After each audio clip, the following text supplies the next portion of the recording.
Hi guys, okay, this is Dr. Michael over here. And I'm Melvin. Currently, we're actually in Sabah right now. So we're actually in KK, in the waterfront, and this is the first time Melvin has actually been to KK. So how do you find the market right now? I find the market here is really high potentials because I see quite a lot of people over here, and then the property is also quite a lot of potential places which is very close to all these great destinations of these holiday places which is packed with people. Okay. Yeah. So let me ask you something right now. If let's say, for example, if this is your first trip over here and you're actually learning to go and do property investments, or you want to go and see whether there's a potential market, what would be your advice how a person would look at the market, judge the market, and decide whether this is a good place or not? So what are the things you will actually look for? So if you ask me, right, the first thing first, right, the property that we invested to is always actually, it's not about the property, it's about the people that you're going to rent to in the future. Okay. So the first thing first, you need to know what is the demographic there. So what kind of people are staying there? Are they working people? Are they travelers? Are they tourist people? Right. So according to what kind of people are in the particular location, that will actually determine what kind of property you should actually go into. So the key over here is target market. Yes, of course. So in target market right now, what do you actually see so far in KK that is actually interesting for you? For me, I think it's interesting to see that, okay, actually when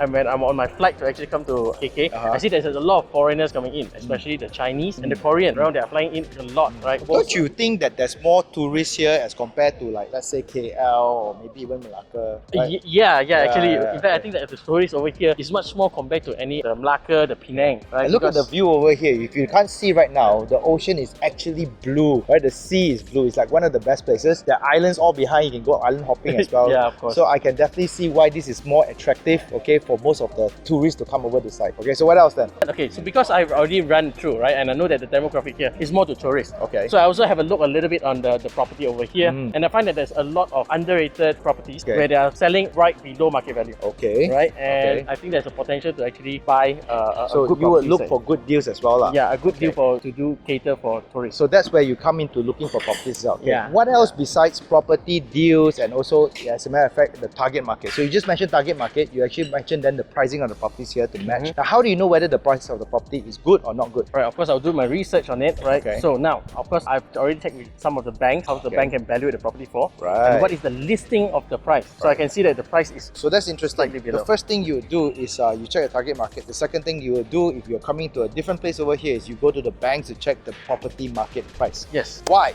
Because anybody can say any price they want to sell, but how can we know that is that the actual price? Of course, the bank will have more regulations, right? Of course, they need a valuer to actually verify all the data. So that's why if we go through the bank, that is the most accurate possible price that's actual in the market right now. So besides, instead of just going to real estate agents and going out online and checking pricings of properties, you also go into the local banks to see what are the valuations the banks would give for the prices over there. Yes, that would actually give what, a better value or true value, is it? A true value. True value. Okay, good. Okay, so now you got the banks, you got the target market. What else will you do to check whether the markets here, the properties here are good or not? Okay, so now this is the first time I'm going to come in, right? Yes. And the next thing I'm going to do is I'm going to lay down all the traps. Okay. I'm going to lay down all the listings. So I'm going to do some posting out there and see and test the rental market. Is it Rental true? market. Yeah. Oh, okay. I'm going to test out the rental market so that when the next time I come in, I already have the rental demand, right? Whether is it a good demand or a bad demand, what kind of properties they can have the demand that has the So right when demand. it comes to rental, what kind of rental postings you will put in there? I would put like room rentals and the whole unit rentals, full furnished rental versus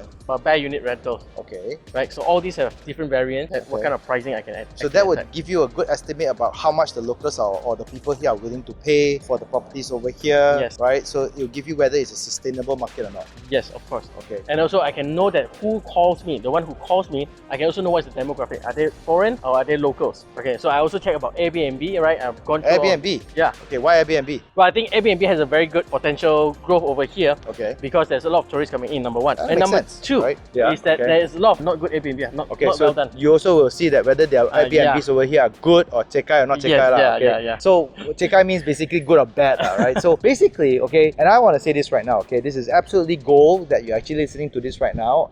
We are actually in Sabah and I've been here for about 2 months already, and Melvin is actually the first time over here and he said it perfectly right. First thing first is when you come into the place, most investors, they don't do this. They go out there, they check the properties, they find the deals, right? right? Maybe they're invited by developers for a launch, or maybe they're invited by an agent to come and see a specific deal. But a real investment would do it this way, right? Check the target market out. Yes, of course. Right, then you see whether the target market is matching on the properties that you actually buy. Yes. Second thing you do is, before you go out there to see the developer units or the agent to bring you the units you want to see, go and check with the banks Yes. to see whether the values justify or not. Of course. I mean, the worst thing you could do right now is if you fly into a country just to see a specific property, how many of you agree that, that property price, you may not know whether it's good or bad. But if you go to a bank and check, maybe the surrounding areas over there may actually get cheaper properties around. Yes. And you may be actually buying something relatively expensive, right? So this is a Yes. good point. But the brilliance of it is this, where Melvin actually just said, go out there to check the rentals. Many of us don't, I mean, how many of you realize investors don't do that, right? Yeah, of They don't course. put out fake postings, or they don't even go out there to check. I want to check. And it's very easy to check Airbnb, man. Yeah, correct. Right, because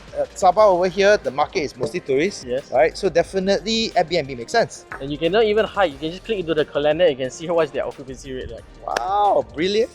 Okay. And I want to ask you another question. So after you've seen all this, how is the rates of Airbnb in Sabah? I'll see the variance is quite big. Quite right? big, ah? The variance, I mean, in one same particular condo, some can be 600, some can be 200, 300, some Wow. even 100. Wow. But the difference of the furnishing and all that is really a very big difference, gap ah. as well. Okay, so that's Yeah. also something that's an opportunity over here, But right? the best thing is that I see that the cheaper one is not the one with the higher occupancy, but the more expensive one has the more higher occupancy compared to the cheaper one. Now we're getting exciting, right? Because people are willing to pay more money. Yes, more money for Okay. a better unit so that Okay. they can stay more comfortably. Okay, so that now makes a lot of sense. So if let's say that condo is actually for sale and you have a price over there, and you now know that people are actually having demand for quite relatively good price Airbnb units, they're Yeah. paying good premium pricing for it, does that make sense for people to then start investing over here then? Yeah, definitely. So those are the things I want to share with you guys right now. If those of you are actually going out there for property hunting in different places, okay, we just gave you great valuable tips over here. First things first is go out there, check target market. Second is to check valuation of the property, but from various sources. And last but not least is check the rental market. That being said, I'm so excited. Let's go out there and see some properties right now. All right, Okay? let's go. Hey, okay.